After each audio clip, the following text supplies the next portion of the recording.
Hello, everyone. Good morning, good evening, wherever you are in the world. Welcome to the BSC News live stream with DG Pals. From DG Pals, we have Kit and Samson. And what is great as well, obviously, I did an AMA with them, I think, a couple of months ago when they were mostly, migrating from the BNB chain to Crow. But we're going to have some exciting news about that soon. So first of all, thank you so much, Kit and Samson. Would you like to introduce just yourselves and perhaps other members of the team of DG Pals? Hi Tom, thank you for this. Thank you for having us. I think we sound a bit like I just woke up from the bed. But thanks for having us. My name is Samson. I'm actually the co-founder together with Kit, and we still have other people as well from the different parts of Southeast Asia with the developers, with the team lead and the marketing. Yeah. Fantastic. Good. Kit, would you like to say a couple of words about yourself? Yeah, hi, my name is Kit. When it comes to game development, I'm all over the place. So, yeah, all this conceptualization, managing the production, the game idea, the game design, the game art, directing, everything about Digipal, most of the things that you can see, I pretty much touched it at some point. Yeah. So happy to be here. Yeah, that's impressive. Well, congratulations. No, that's really, really good. And as I've said to you before, from when I did my AMA with you on Kronos News, I've been a fan. I do like DG Pals, and there's often when I'm in Twitter Spaces, just Kronos Twitter Spaces perhaps, or even BNB ones, a lot of people do mention DG Pals. The person mentioned you as a sort of a blue chip NFT project the other day, which I thought, yeah, nice, respect. So would you be able to tell us a little bit about what is DG Pals? Because a lot of our user base will be perhaps reasonably unfamiliar with Kronos, and therefore perhaps unfamiliar with DG Pals as well. I'm sure there's people watching now that will be DG Pals fans. But for those listening or watching that aren't so familiar with the platform, would you be able just to give a brief overview, if that's okay? I think we can start off a bit by sharing our journey.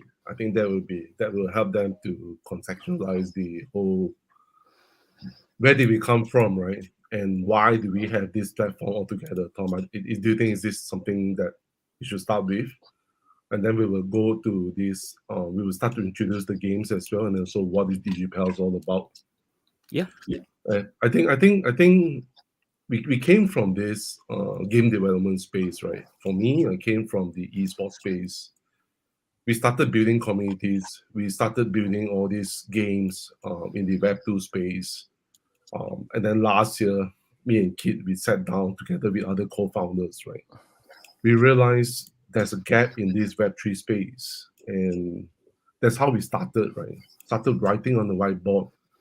And then I was telling Kit, why don't we create something, right? And also we saw many, many things. We saw many, many things in the Web3 space where a lot of NFTs that's not even games. And then we also have where NFTs only serve one games. And then you also have token where token is only for one games. We decided why don't we have one NFTs, one token, and then we built an arcade, right, where you have a lot of games for different genre. And then we start to have all this one NFT, one tokens that serve everything. And we did then here we are now looking at DigiPals. And then Kit present. I still remember the journey where Kit presented the first IP that when he showed us, why don't we do this, right? And come to this stage, I'm pretty proud to see what the team have achieved. And here we are. So Kit, you want to add it on to that? I think it's really more than 1 year plus since the day we talked about that. Yeah. So when we look at all the game projects on GameFi, we were not convinced that this is actually the final evolution of GameFi, right? So we believe that the platform, the technology itself, presents a very unique gaming experience that we really want to capitalize on. So we went on and designed Digipal not to be a close-ended kind of game. It's actually more like a platform, right? So we want the NFTs to have a very persistent ability to keep evolving and keep being utilized in different games, different genre, regardless of who's designing it. It doesn't have to be us, it can be anybody. So when we came up with this concept, we basically turn them into cards, right? You can see that, the design, the game mode, you can kind of relate like where our gaming experience came from, right? So we're talking about the days where we grew up with Pokemon cards, when we actually have those Dragon Ball cards, all these kind of things. And if you look at the game genre itself, these were very familiar things, similar to like Pokemon, Neopets, Digimon. Some of the game modes that you can see are like Gunbound, and also modern mobile games that we all love and enjoy. So this is really the first phase of DigiPal, right? The very, very early phase for us to show that interoperability must be embraced in order for the NFT to be valuable, for the NFT to be really something worth collecting, sitting inside somebody's wallet, right? We don't want to be a game whereby all these NFTs are just at some point worthless, right? It has to be continuously being refined. More content must be able to be created around them. Again, it's like a card game. I always go back to card games because I think card games is one of the most long-living game mechanics, right? When we look at Magic the Gathering, like regardless of when the cards were launched, the gamers will always come up with new ways to play it. And you can look at one of the most popular format, which is Commanders for Magic the Gathering. It's actually fan-made, right? At some point, it became so popular that Wizard of the Coast decided to officialize it and made it an official game mode. And now you can see that, this is how a company or a game maker can legitimize the content that the players created, and because they themselves have spoken, they love this format, they made it, they have all adopted it, and using the same magic cards that they created for very different game plays and game modes.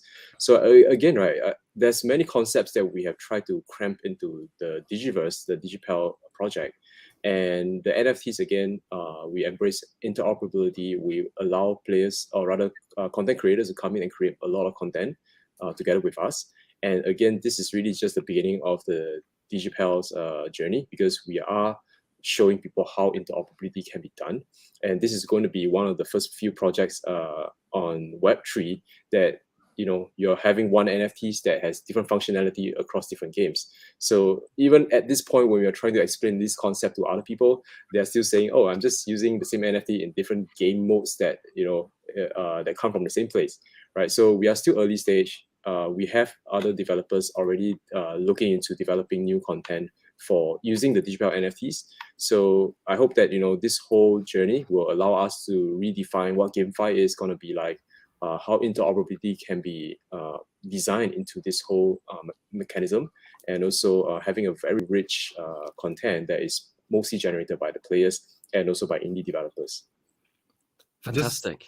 Just to add 2 more points, Tom, I think I want to stress that point as well. I think we're also creating an O2O experience where you're talking about offline games to online games to offline games as well. So in the next month or so, you should be seeing a physical tabletop games as well that we are pushing out. So that what it means is that Nansan can imagine if we have meet the community, we can have a chance to even touch and look and feel of the games, right? So, but of course, we are doing a Kickstarter different route. But nevertheless, what it means is also, Tom, we are pushing the IP now. It's no longer just talking about 1 game, 2 games. We are talking about IP. And also we are talking about a platform now where content creators can be a part of this, because most of our tools, our platforms, our NFTs all can be available to the community who wants to build games, right? So yeah. No, that sounds really exciting stuff.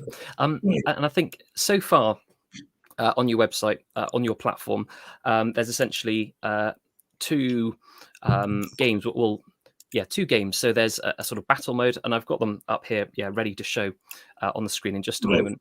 I'll just get the names right. So DGP New World, and also DGP Legends as well.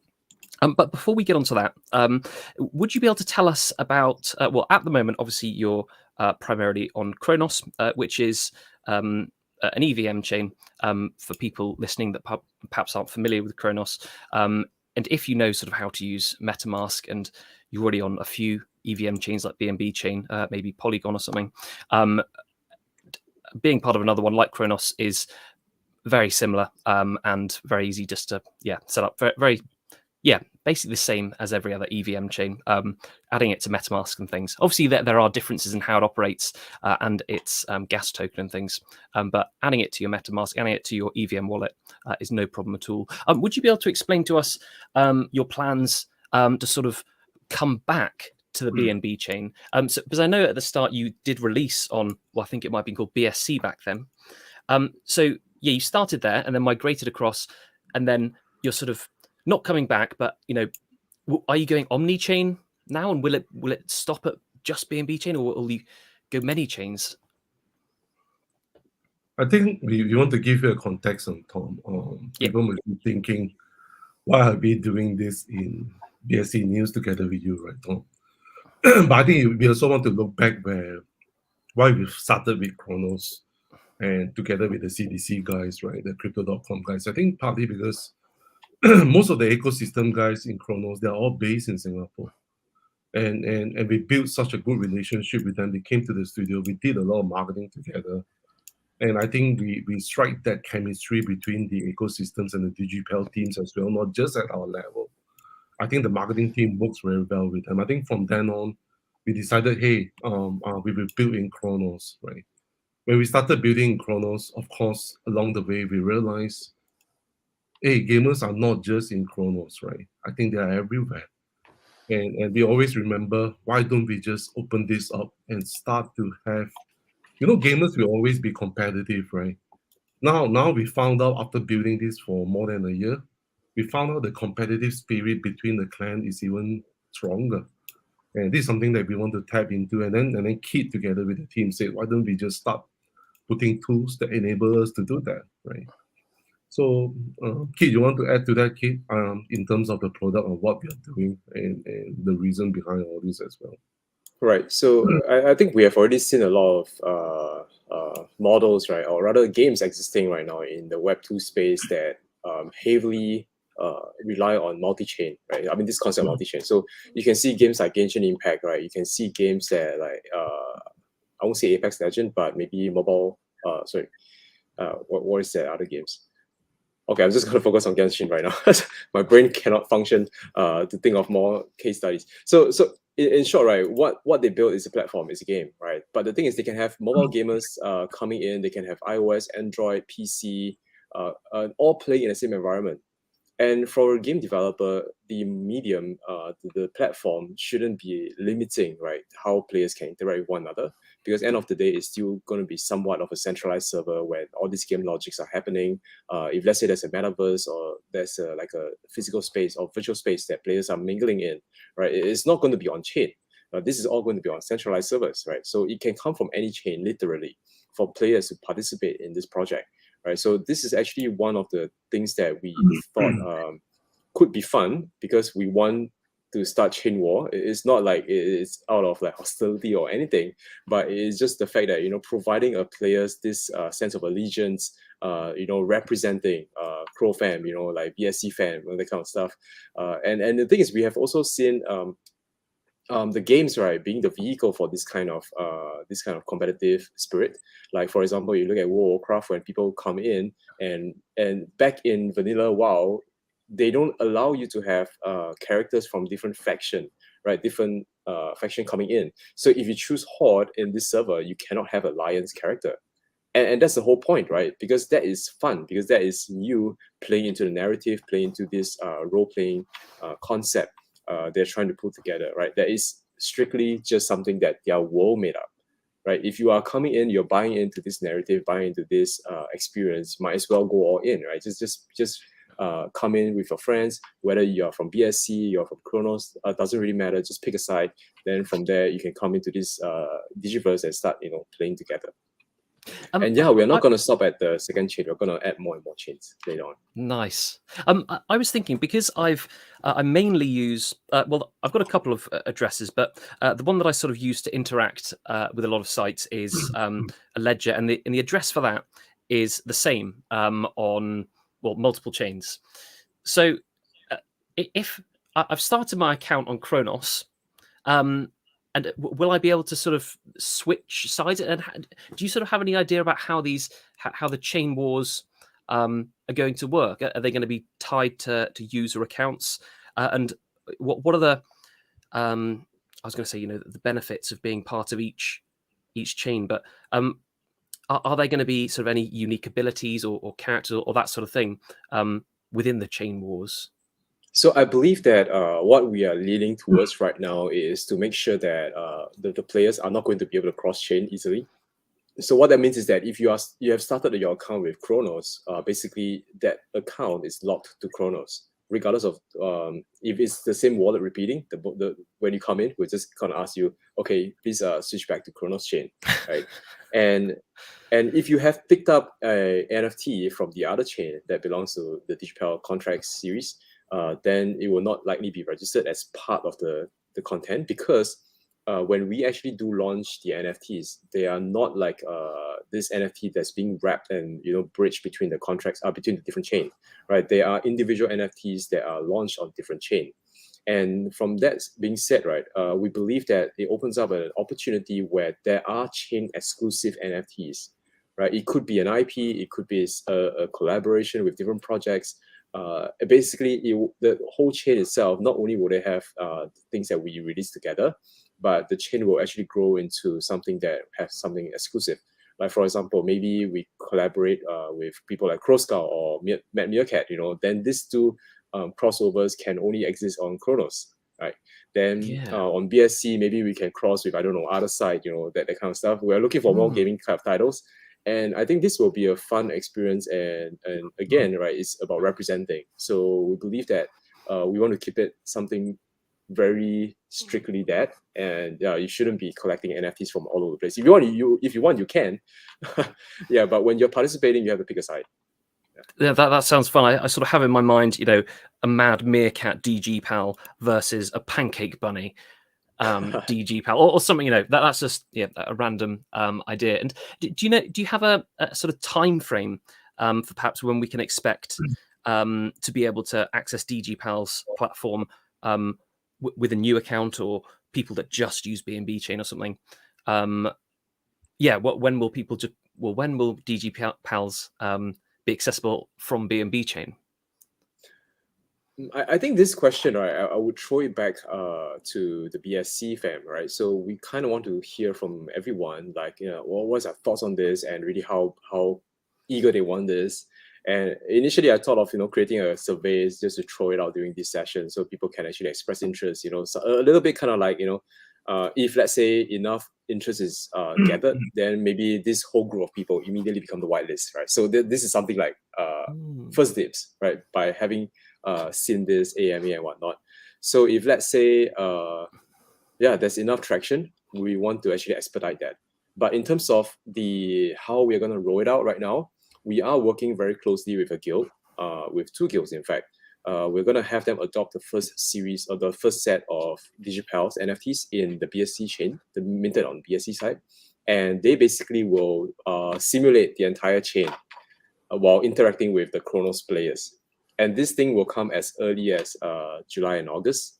And the whole chain war will actually mature sometime in September, October. So that's the timeline we're looking at. But when will the series be released to the BSC players? When can they start buying it? This is a question that we have not put a timestamp on when it comes to launching. Yeah. Fantastic. Why Keith said that, right? Why Keith said that because we are still deciding internally. In fact, we are talking to a few chains, right? Because we don't want to go out and set the wrong expectation where we are going to be in so many chains. It's not. I think because in order for us to do that, right, Tom, we have to make sure that the platform and the tools that we are going to build for this purpose ready. So right now, we move some of our development team, even some of our timeline, that we are trying to automate as much as possible, bring it forward, so that when we do that, we have a fair bit of automation, right, and we are prepared for that. So basically, this is where we are now internally, but we are trying to decide what is our priorities now in terms of chain. We definitely want to start with one chain outside Chronos and take it up from there.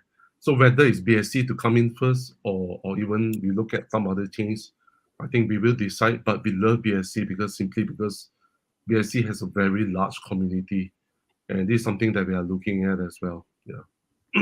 Fantastic. And listeners or viewers, if you're watching this live, I think that, what a good thing to do to participate in the sort of planning and suggestions for the upcoming proposed chain wars would probably be, do correct me if I'm wrong, Kit or Samson, but perhaps join your Discord.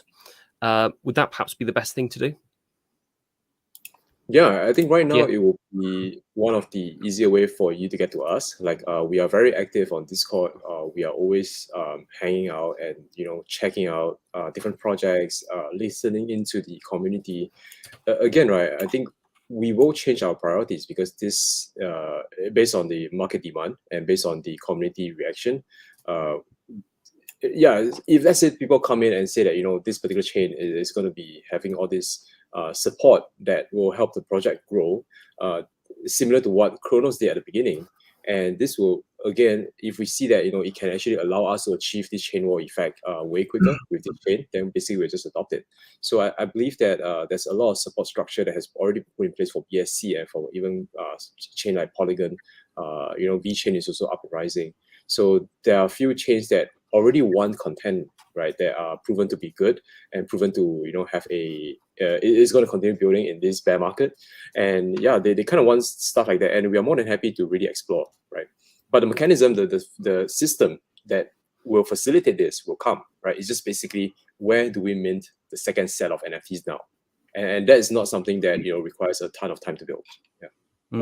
It's very interesting. No, I am excited because I'm a big fan, as I've said before, of DG Pals, and it's one of the sort of few NFT platform games that I spend time on enjoying just for fun.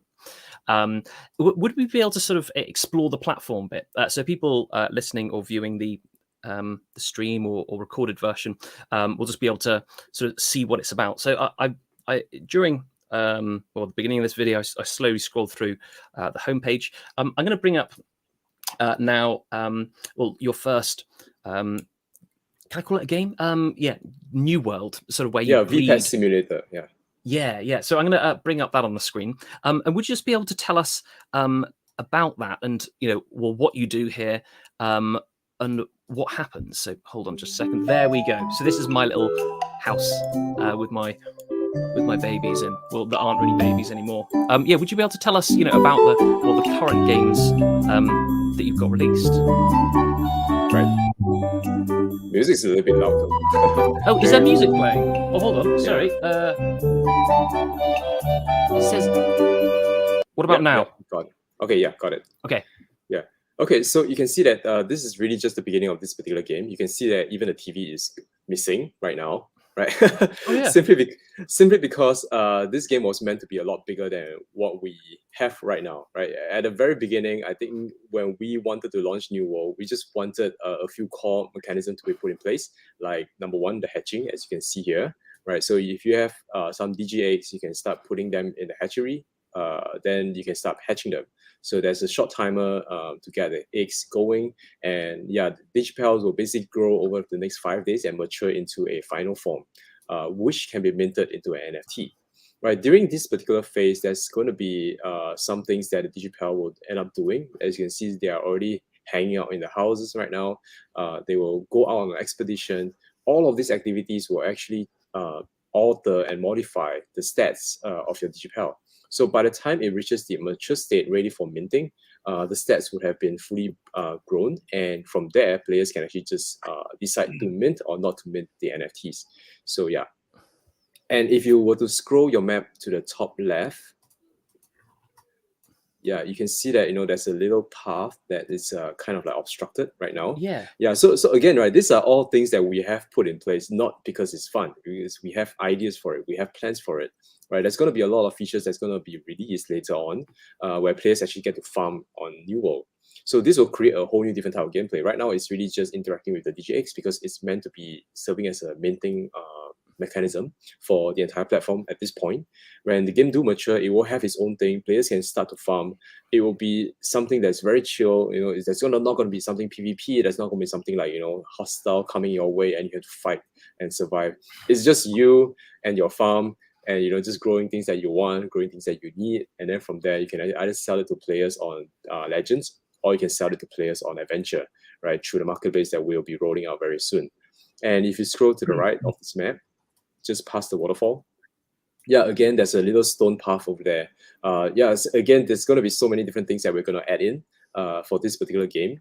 And when Chain Wars do come, it's going to be a lot more fun because we're going to be able to have a lot of customization on the house itself, like all the furnitures we're talking about. I think some of the community guys managed to find some assets that we have uploaded in the past, either for some presentation purposes or whatnot. They can see the furniture's purchasing interface. So I think this particular part, once you can start visiting people's house, people's so-called base, then that's where customization start to make sense, start to become more important. So players actually do get to customize the house and whatnot. So again, right, this is really just the very beginning MVP version of New World, and we actually hope to improve it, add more features, and also create even more content for it. Because as we do roll out the land NFT sometime next year, you will be able to see that it unlocks an entire new gaming experience on New World. So again, just having a DigiPals inside is one thing. The DigiX is one thing. Having DigiPals inside doing the farming is the second thing. And when land NFT comes out, you will have like a full-blown game mode for it. So that will be even more so-called fully fledged a game. Yeah. No, that's very exciting. And you said, so at the moment, that there's not that much here, but I've been really enjoying this part of the platform. There is so much detail, and I have noticed things like this, and I've tried clicking in bits to see if it does anything. Obviously it doesn't, but that's fine. And you mentioned as well that as your hatched eggs are sort of growing up, they go on different ventures, and I like sort of seeing what they've done, and you get a little report about what each day they've been up to, and and here are the stats from what they've been doing, and it's I'm not sure if this is the right thing to say, but I find it quite cute. And then I've done it as well where you make it into an NFT, and you call NFTs here near far travelers. Is that yeah no, that's so cool. so yeah, that's the input from one of our writers. She's super passionate about this game, and she herself is a huge investor. She has been buying up her favorite NFTs from the secondary market, and as she writes about these NFTs, then she just say, wow, I really like this character, then end up she just made the purchase on the secondary. You can see that this game is really narrative driven, right? And the whole point of it being named New World is basically a way for us to tell you that we want to focus on the lore, we want to focus on the world building part of things, right? So you can see that the expedition really goes out and explore the different zones, the different and bring back different pieces of story, right? That is mostly driven at explaining, or rather onboarding players onto Digiverse, which is what we call Pantera in this planet. Nice, fantastic. No, I am very excited about what's to come. And then you've got the other a live hatching on stream. It's been 5 minutes. Perfectly timed. Yeah. Oh, a cap-in. And what does this evolve into? That was a magic egg, right? Yeah. Yeah, you can check on the tree. I think you already have a few, right? So you can click on P. Yeah, there we go. Here we are. The evolution tree. Yeah. Oh wow! And it's so it can. You can click on the evolution tree, then you can see what they will grow into. Bottom right. Oh yeah. There we go. Yeah. Oh wow! So any of these, and maybe some ones that I haven't got yet. This sort of thing. This is why I really like the platform, because it's so detailed. And a lot of these middle sections I haven't seen, because what I often do, I put I click hatch on the eggs, and then come back maybe a week, 2 weeks later, and they've hatched, and then I might put them convert them into near far travelers. But I think it's so cool. And you can even read about their sort of next evolutions, and I think it's really really good fun, and again very very cute now that I've got this little cap-in person. So I'll move on to the other part of the platform, which is Legends, and this is very fun. I'll bring it up, and so people will be able to see what it is. Would you be able to give us a brief overview of what DG Pals Legends is? Yeah, same thing. You might have to actually go and mute the. Oh, Yeah, I can lower it, I guess, or mute it. Okay. Yeah, okay. yeah. On my screen, it's not playing the music, but I think because it's connected muted on to your this browser. Yeah.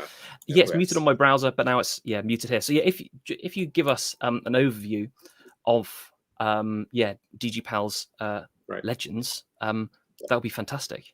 So I think this is a very new experience for us, right? Because when we are building games on the Web2 space, we always move out a game where it's like almost 80%, 90% complete, right? So the remaining 10, 20% are basically cherry on tops. And for Web3 game, it's a very new experience simply because it has this economy that is tied to the real world. And because of that, having everything being fleshed out in development and then just throw it out in the market is going to give you a lot of issues, right? Because when we look at data, we kind of want to be able to attribute, like, if this is something that's a failing point in the tokenomics design, you need to know which features to attribute that failure to, right? To a certain extent. It may not be complete, but if it's the majority or rather the main culprit, then basically you just fix that feature. So I think when it comes to Web3, we kind of want to roll it out in a safe format whereby we control the features that goes out, because every layer that we add on top is a complication and a new variable. So it becomes something that's easier for us to manage in terms of damage control, and of course protecting the value of everyone's investment, because these are all NFTs that they bought and the tokens that they are farming and everything else on top of that. Right. So essentially what you're seeing here right now in Legends is the very basic game mode, right? You are able to put a team of 5 and you are able to go into a match, which is what Tom is doing right now. And you are able to complete quests and start collecting the tokens. So that is MVP in the Web3 definition, right? If we are talking about MVP for a mobile game, this is far from it. This is basically what we call a vertical slice, nowhere near shippable in the market right now. So what's going to happen, right, is that, in fact, starting from the 7th of July, which is next week, talent will be introduced. So what it will throw in is actually a new layer of gamification, because now players get to customize their DigiPals with the talent tree that they pick. So it's going to fork out. So what it means is that it's not going to be something that, you just spend and then you just upgrade and then everyone gets the same thing. So you have to actually consciously choose between the talents so that you get different dynamics and different synergies. And it boils down to what NFTs you have and which one do you actually want to invest your time and energy in, because we don't expect players to be leveling up all of them, right? They'll probably pick the one that they like, form a few teams that synergizes very well, and then use them for a long period of time and basically save the other NFTs for the different types of games, or just, to liquidate it altogether. Now, so what you can see right now is that the team of 5 are actually fighting, and this is actually a game mode that is auto battler, but the thing is the gameplay happens outside of the game, right? You have to actually put the team together. You have to understand what the team, each of the DigiPals skills is going to be, and later on it will make a lot of sense, because when we put back the new layer, which is competitive, it is not an auto battler. Like, you don't just get mixed with a random player. You actually do get a list of players, and you will see what DigiPals are in their team, and you have to choose which one you think you can win and fight against that that team, right? So again, tactics have to come into play. You have to know your team. You have to know what the opponent team can do and whether or not your team has an edge over them. And that's where the tactics comes in. That's where the decision making comes in. That's where game knowledge becomes a little bit more relevant and important. Yeah. Fantastic. Yeah, well, thank you. Yeah, I often, I'm on your Discord, and I search the word meta to see what people are saying. What the current, meta and what classes are best, what different DG Pals, what setups people are using, and then often when I do a battle, if they beat me, I'll sort of make a note of what their layout was, because when I first started playing, I was losing a lot, but yeah, I'm glad to be winning a little bit more now. And when you win, you get this opal token, which I've seen that you can also now deposit and withdraw. And this is one of two of your tokens. Would you be able to talk us through the tokens on your platform, and when people play this game, the Opal token, that they win it, and then what can they do with it, and if you could explain the tokens on your platform, that'd be great.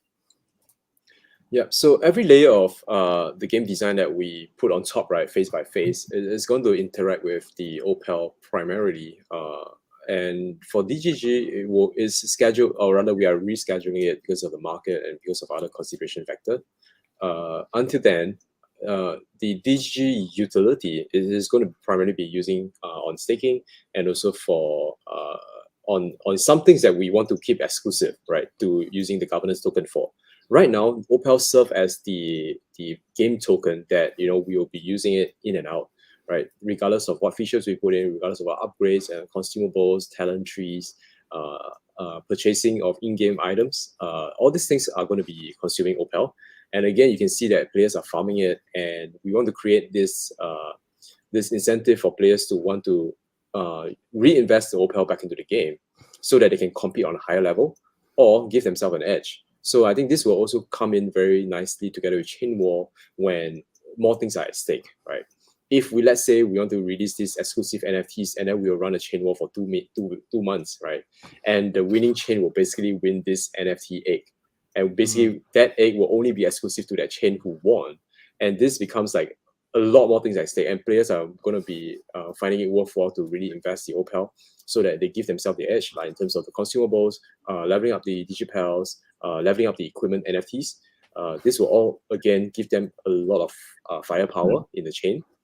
Yeah, so I think again, it's going to be something that we will continuously use in the game, right? That players can interact with, and on top of that, there's going to be different kinds of levers that we're going to pull to adjust the value of the Opal, so that it makes sense, like how it affects the game, how important it is, how quickly players farm it, and how much actually players do need it, right? So again, you can expect that during this whole phase, right, where these features are all rolling out, the farm rate is going to be adjusted all the time. And yeah, whereas as new feature comes out, the new farm rate will be revealed, so that it makes more sense on the tokenomic side of things. And again, this is all something that is really not new to us, because we are doing exactly the same thing in the mobile games that we build, right? They are all functioning with dual tokens to a certain extent, right? They are going to have the premium token where you can buy using your credit card, or you're going to have this secondary token where it's primarily driving the game functions and features, right? And yeah, for Opal, it's an unlimited mint at this point, and for DG, it's going to be a limited mint of 1 billion pieces. And yeah, so for Opal, we're just going to churn out as much as the game needs, and as much as what the players will want in order for them to progress significantly or meaningfully inside the games. Amazing, good. My characters did a move there that I've never seen before. The opposition, they all went red. Never seen that before. Yeah, and one thing that is very prevalent in GameFi is the existence of gaming guilds, like YGG, Avocado, which can pump a lot of money into different GameFi projects. Will you have a platform for guilds, sort of like a scholarship management platform coming out, and are you going to be is asset rentals something that you're planning for the future? We have a few split the discussion with many people when it comes to GameFi and what it represents, and we're talking about free-to-play players, and we're talking about how much players should be able to extract value when they are not buying into the platform. I think this is going to be a sensitive topic at the same time. Yeah. I don't think it's something that has been solved, right? We haven't seen a full-fledged free-to-play play-to-earn game or GameFi project right now, right? And the thing is, I think accessibility is very important to us. So what that means is that players should be able to come into DigiPal and start playing or experiencing some of the things without having too much roadblock, right? So I think having just MetaMask alone interacting with chain is already stopping people from coming to this space, right? If your game is going to create even more like barrier of entries for the players, then we're never going to progress properly as a GameFi project, right? We're never going to be effectively redefine how GameFi projects should be perceived by gamers in general. So again, we have this loading platform that we are currently building. How it will actually roll out and what players can get out of it. Of course, you'll be able to use other people's NFTs. But the thing is, the internal mechanics, like how much so-called OPL can you get, or can you get a different type of token, right? While the owners actually do get OPL. If you are a free-to-play player, there's going to be so many different things that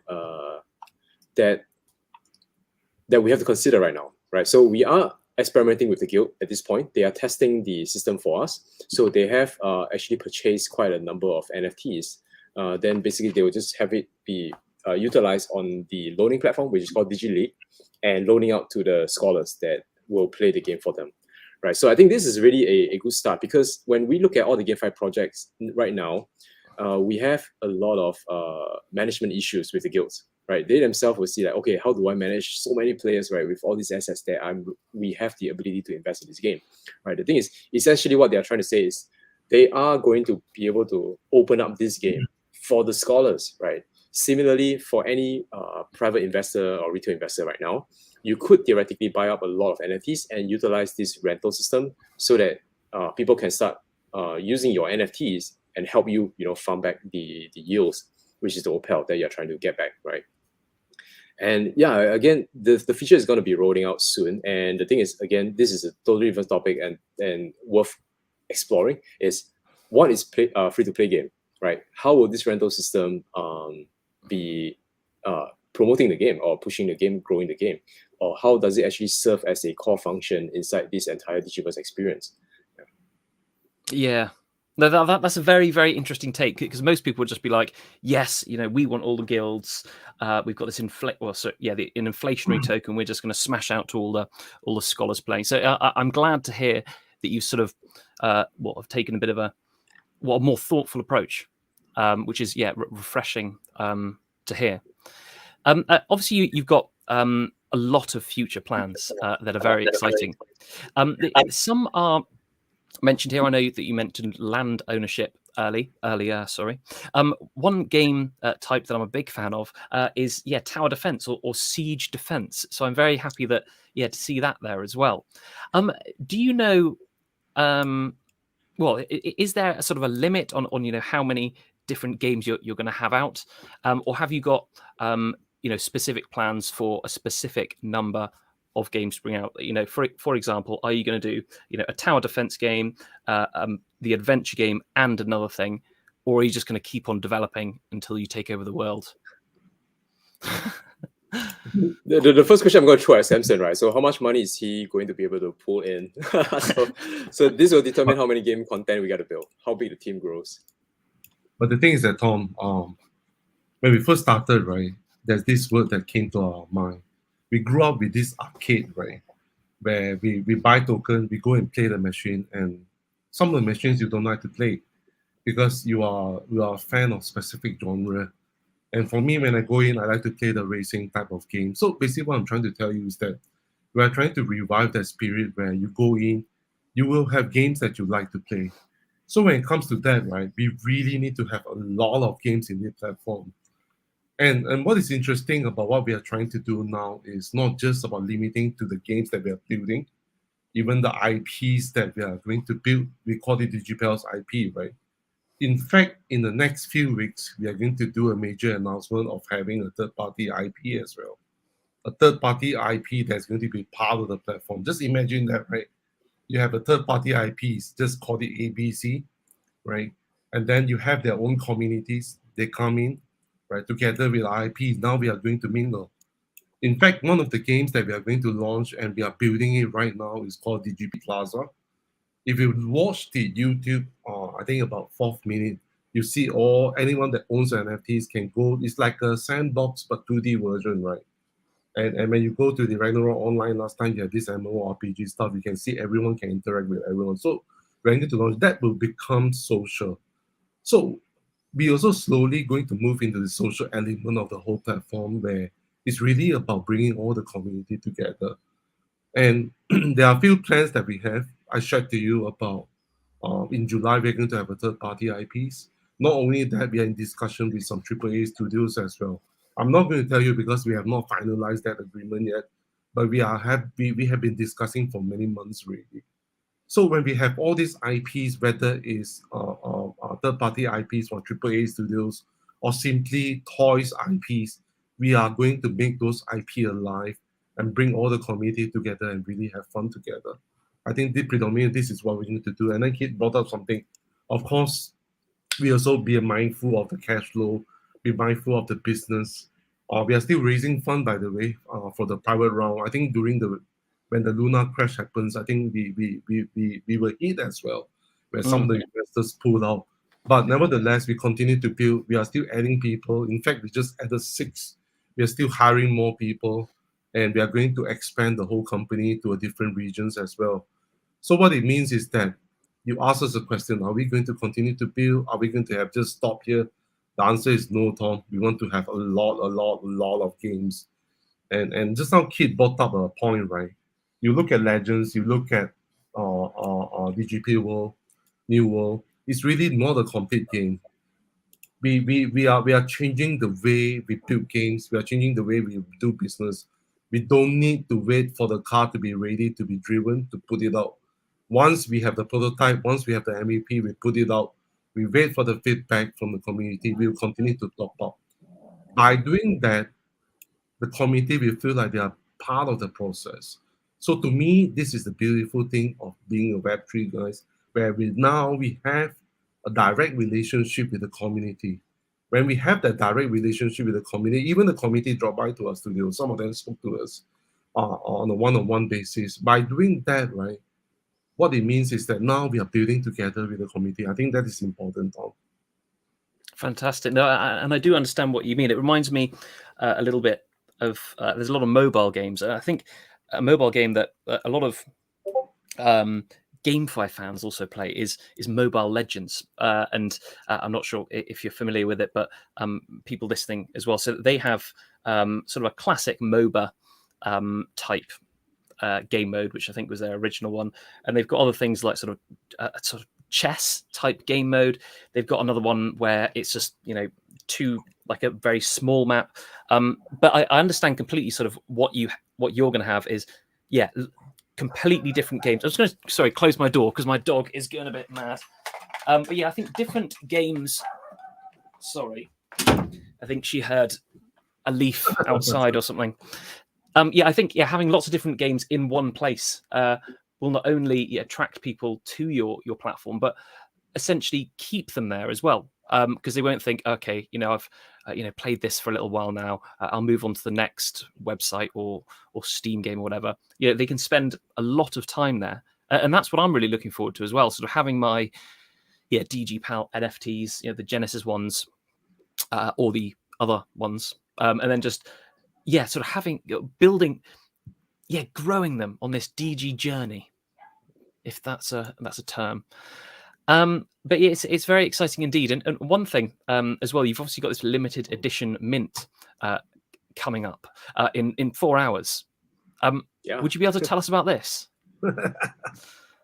This is actually the first set of NFTs that is designed by the community. So we basically gave... I saw these on Discord. We gave him a theme, right? So we came up with a bunch of random words, and the 2 words that ended up being picked were summer and food. I saw jelly one. So the community basically designed all of these NFTs and designed the characters, and I think they had some fun with it. A lot of people actually submitted multiple designs. I think that also cemented the passion, right, that people have for DGP, and we are quite happy to see this. And you can see that we intentionally labeled this as the series called DigiFriends 1. Because this is not going to be the last time the community get to design the NFTs, and they're going to have DigiFriends 2, DigiFriends 3, so on and so forth. And we really liked what they have put together, and it was kind of like a learning experience for us as well, right? How do we manage crowdsource design, like community-driven design process as part of the game? So right now they have come together, dictate the visual of the game. So I think this is really something that we consider simple. right? But what if the community is coming and design something that is a bit more complicated, like mechanical inside the game, right? So that kind of process is a little bit more tricky because again, we have game designers who went to school for 4 years to learn how to do game design, right?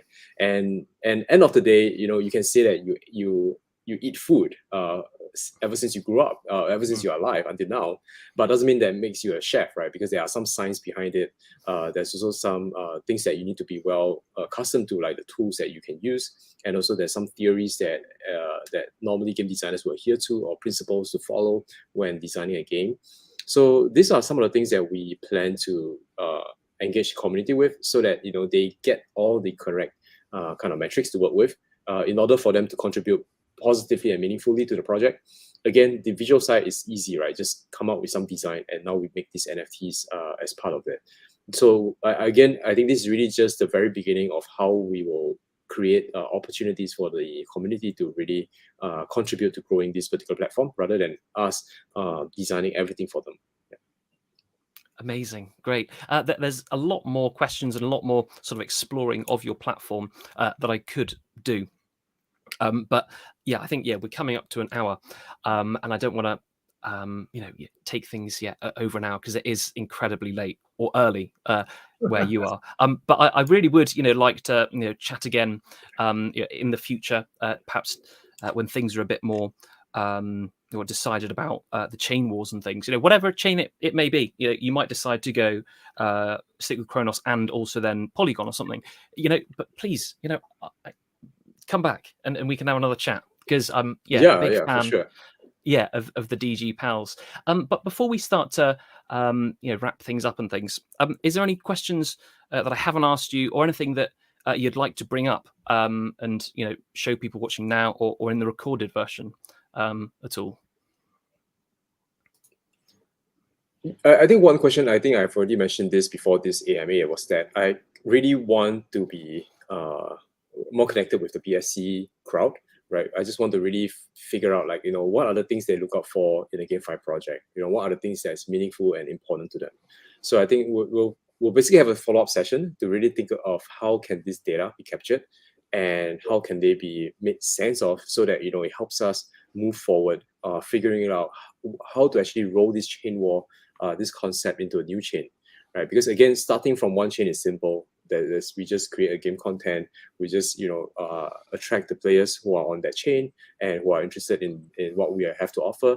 And now that this chain war is going to come in, that's going to be different value proposition, right? Then there's also going to be different consideration, given that different chain do actually have different emphasis when it comes to the user base. Because there's again different values, there's again different types of project they are familiar with.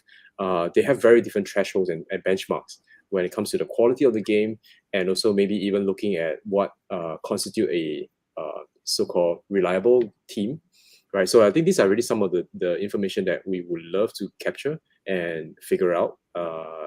So we'll definitely have more sessions with you and figure out again, how does it go out? Is it going to be a survey? Is it going to be like some kind of a round table? Right. Bring all the influencers and bring all the people who are building on BSC and have that conversation. Yeah. I think that would be great. Whatever. Obviously, we can chat off this, but whatever route that you decide to go down, we'd obviously love to also be part of that as well. It does sound, and I think it's great that you're listening to the community and there's just the general public, and people that are involved in the BNB chain users and essentially their expectations. I think that's very admirable.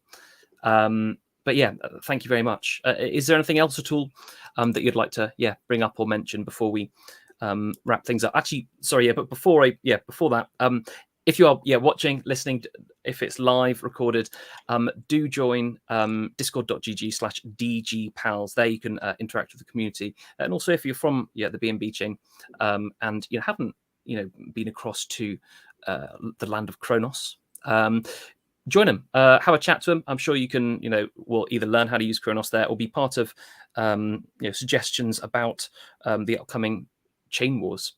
That's what I wanted to say. But is there anything else that you'd like to bring up before we say cheerio?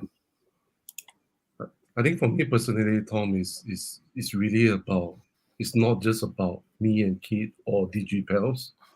It's about how can we bring all the community together, right?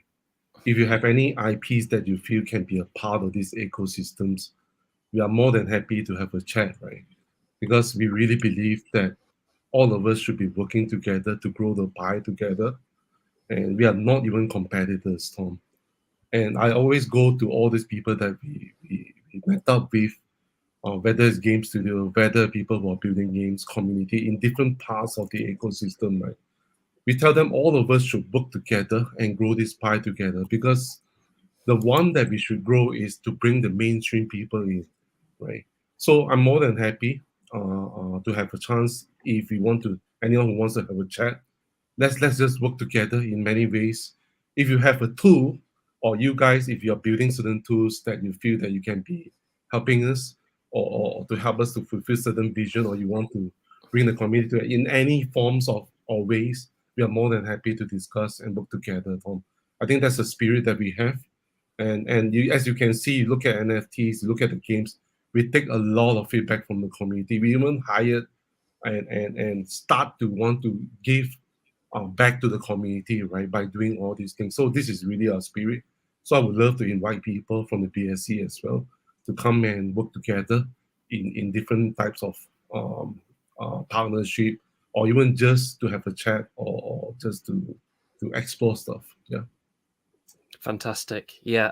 There are a lot of projects and individuals which I can obviously recommend to you that I do think will be very keen.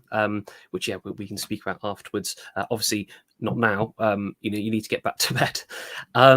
But yeah, thank you so much for your time. It's been really interesting. And as I said before, from when I first did the AMA with you a few months ago, I've been a big fan, and I'm going to continue being a big fan, because the developments that you've made and the speed at which you rolled out, genuinely solid, stable, fun games and a platform is, I think other platforms should, take a leaf from your book. You are, well, in my personal opinion, exemplary in the GameFi world. So well done. That's my personal opinion. Thank you so much. Anytime. But thank you so much for your time again. And we will talk soon. And do another one of these events. No, we're happy to be here, right? Doesn't matter whether it's at 2 a.m., 3 a.m., 4 a.m. It is for the people, right? It's for them, right? If they want to tune in live, so be it, right? So we'll always be here. Yeah. Crypto is 24/7. That's what I always think. Brilliant. Good. Well, thank you very much again. Yeah, exactly. So you can always sleep tomorrow. That's what I say. Good. Yeah. Well, thank you very much again. Thank you, obviously, to our listeners as well. Have a lovely evening, day, and see you soon. Thank you very much, DG Pals. Bye-bye. Thank you, Tom. Bye, everyone. Bye.